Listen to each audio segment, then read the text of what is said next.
Late 2018, the life I thought was mine began to unravel in silence, like threads snapping one by one. My parents, my husband and I were driving to Indianapolis to visit family.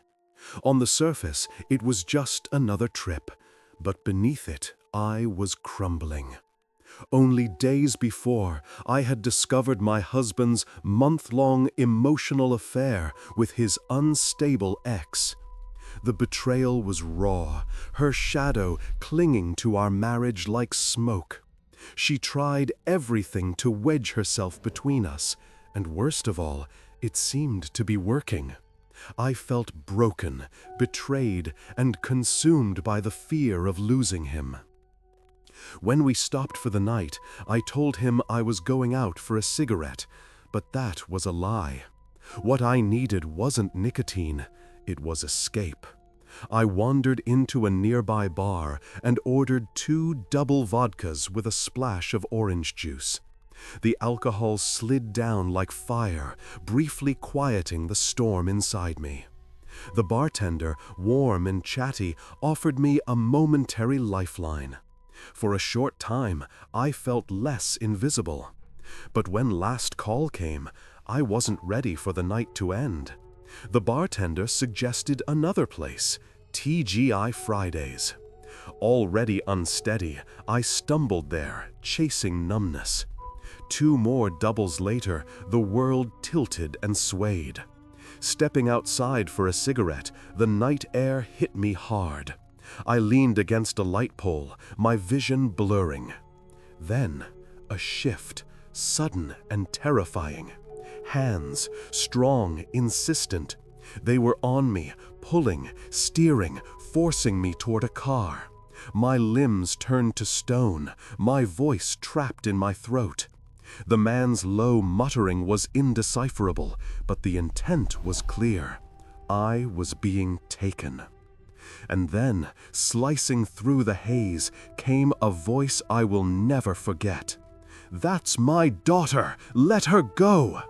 My mother's scream shattered the night, filled with a ferocity I had never heard from her.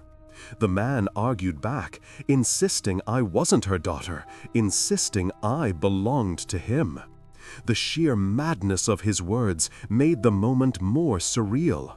My mother stood her ground, fury and desperation colliding in her voice, while I, drunk, weak, useless, could only watch.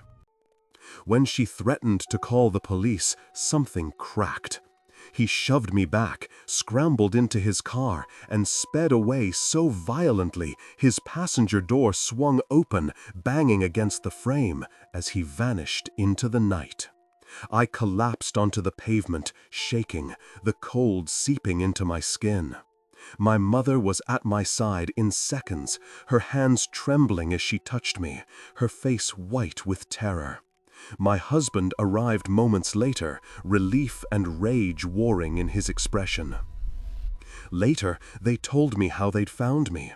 When I hadn't returned from my cigarette, my husband grew uneasy and tracked my phone.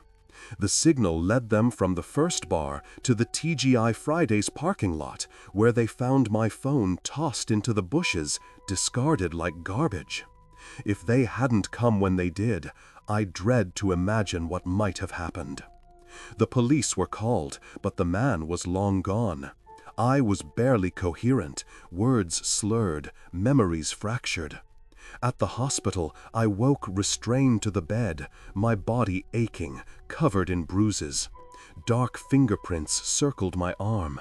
A larger, unexplainable mark spread across my chest. The details of that night remain jagged, incomplete, but the terror is whole. In the months that followed, my husband and I worked through the wreckage. It wasn't easy, but somehow surviving that night pulled us closer, even as shadows lingered. And still, even now, the memory follows me. Sometimes I hear it again.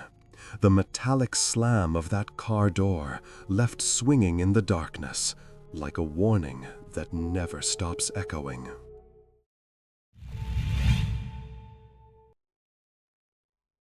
This is my first post here, but lately I can't stop replaying this experience in my head.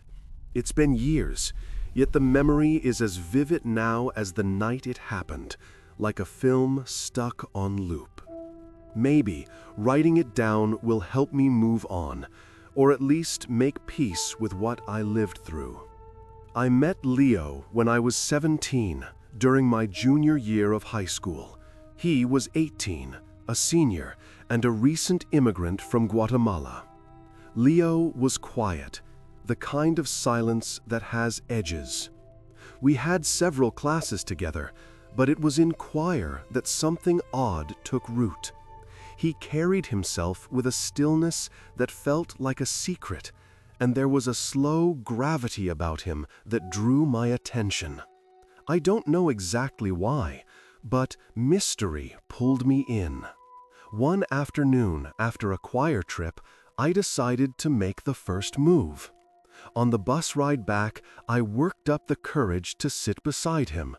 My heart hammered, but within minutes we were talking like old friends. Leo was charming in a soft, unsettling way, funny, attentive, with that strange ability to make you feel like you were the only person in the room. We talked for 3 hours. By the time we got off the bus, I was smitten. Before we parted, he folded a tiny origami boat and tucked his phone number and snap handle inside. A small, sweet thing that felt like the start of something real. Over the next 10 days, he became all-consuming.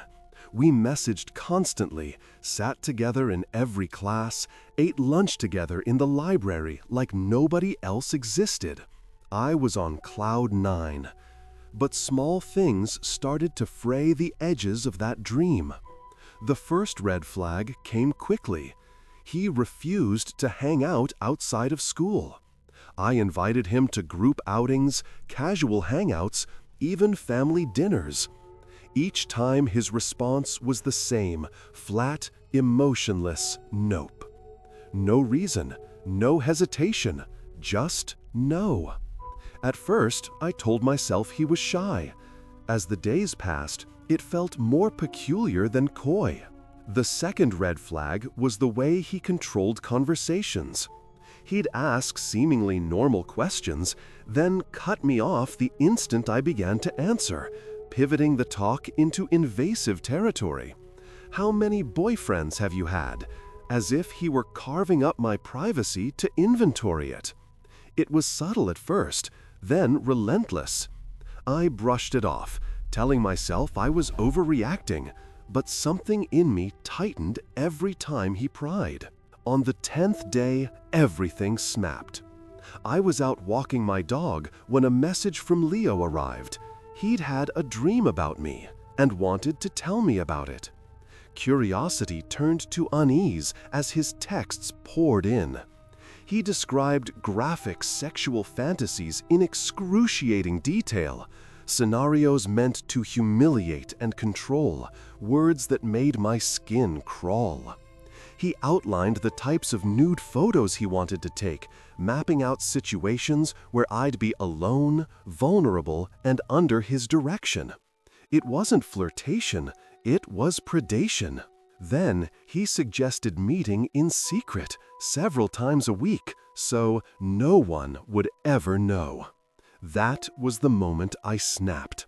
I typed a firm, final no, begged him never to contact me again, and blocked him on everything. For a moment, I thought that would be the end. I called a close friend who also had Leo on Snapchat to warn her. Her voice trembled as she told me he'd started posting pornographic photos to his story. Images of girls who looked eerily like me. The same body shape, hair color, skin tone. He posted them constantly for nearly 2 months, all while acting like nothing had happened when he saw me at school. Every time he tried to speak to me, I shut him down. But Leo didn't stop. He graduated and announced he was moving to California. I breathed a sigh of relief, convinced it was finally over. I was wrong. That summer, the messages resumed, this time from random numbers. "You look pretty in that pink shirt," one read. "What did you order? I got the burger," another said. Some were innocuous seeming. "Nice day for the fair, isn't it?" But they arrived at moments that made my skin prickle, and each time I left the house with friends, there would be that familiar, corrosive awareness. Someone was watching. I never saw him, but the messages were proof he was near enough to notice what I wore, where I went. Meanwhile, his Instagram painted a different life: beaches, a new house, a job. Yet, curiously, none of the photos ever included his face. It made me wonder if he was even in California at all, or if he'd simply built an elaborate illusion to hide behind. Desperate to escape, I deleted my social media and changed my number. Eventually, my family moved to a new town after I graduated, and I followed them, hoping distance would finally bury him. For a while, it seemed like it worked. Then, the emails began. He created fake profiles to stalk my friends and family, sending cryptic messages and trying to discover where I was living. He probed, he watched, he tried to unspool my life thread by thread. This went on for more than 3 years. Then, abruptly, it stopped. No more messages, no more fake accounts, no more sightings. I don't know why he gave up. Maybe he moved on. Maybe he found someone else to fixate on. I don't want to know. For my own safety and sanity, ignorance felt preferable. I rebuilt a life. I regained my social media, but kept everything private. I fell in love, and I married a wonderful man. My career is thriving. On the outside, everything looks normal. But time hasn't healed everything. Fear left a residue that never fully washes away. Every few years, those memories resurface like a stuck record. The messages, the photos, the way you look over your shoulder even when there's nothing there. The paranoia, the sense of being hunted, lingers under the surface of ordinary days. I tell this now, hoping that sharing it will finally let go. Maybe it will. Maybe it won't. Either way, a small, stubborn part of me knows this is the kind of thing you don't simply forget. Some people put scars on the inside. I carry mine as a quiet, constant warning. The world holds people who watch, who plan, who will not be satisfied until they know every corner of your life. I will always be careful, and I will always remember.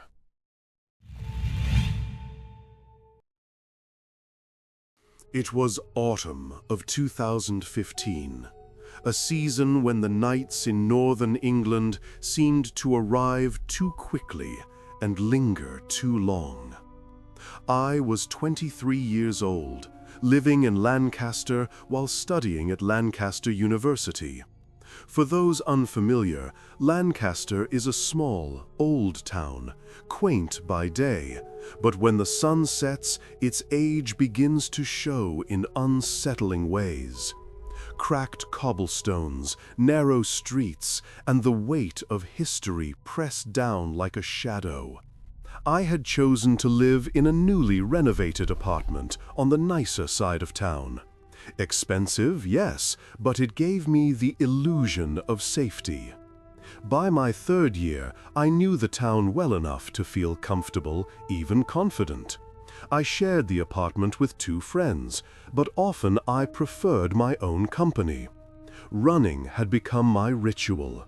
Nightly jogs through campus or the quiet streets, headphones blasting deftones, the pulse of the music drowning out my thoughts. Sometimes I ran with housemates, but truthfully, I liked the silence of solitude, even if it meant brushing too close to the darker corners of the town.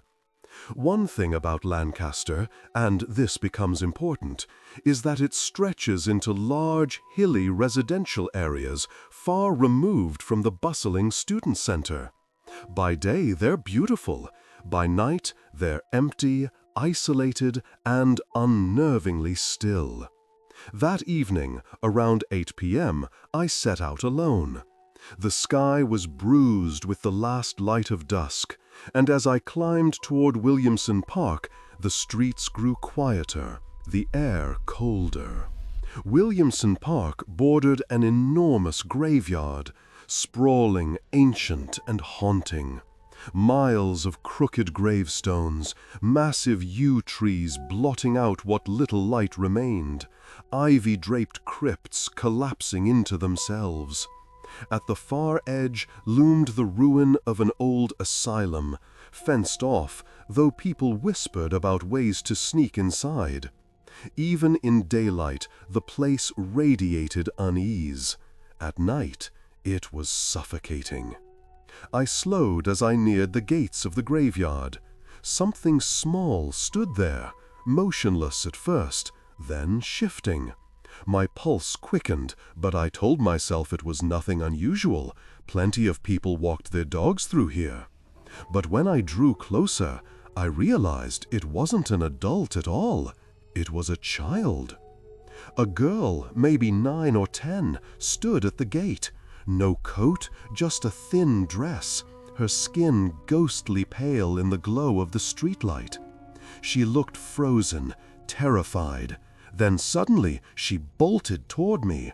Her eyes were wide with panic, and I could see tears streaking her face. She begged me for help, her voice shaking, her gaze flicking back into the blackness of the graveyard, as though something was in there, watching. I told her I'd call the police and quickly dialed 999, putting it on loudspeaker. But the moment I said it, her whole demeanor changed. The sobbing stopped. The terror drained from her face. In its place, anger. She snapped at me, demanding I not call them, insisting she didn't need the police. Her voice, once broken and pleading, was suddenly sharp, almost commanding. I tried to reassure her, told her we could walk to the station together, only 20 minutes down the hill. But her eyes grew cold. Without another word, she turned and ran, straight back into the graveyard. No hesitation, no glance behind her. She plunged head first into the darkness beyond the gates, her thin figure swallowed by the night. In seconds, she was gone. And then, silence. Not a dog barking, not a branch stirring. Just the endless dark pressing against me from the gates of the cemetery. I stood frozen, heart hammering, my thoughts spiraling. Who was she? What was she running from? Why was she afraid of the police, but unafraid of the graveyard's pitch-black depths? Finally, instinct took over. I turned and ran, sprinted all the way back down the hill, until the lights of the town center washed over me, until the sound of laughter and pubs felt like salvation. I never ran alone again. And yet, even years later, the image of that girl lingers. A thin dress in the cold autumn air, bare feet on the pavement, a face that shifted from desperate to furious in the blink of an eye. I can't shake the feeling that she wasn't asking for help at all. Maybe she was something else entirely, and maybe, just maybe, she was trying to lead me inside.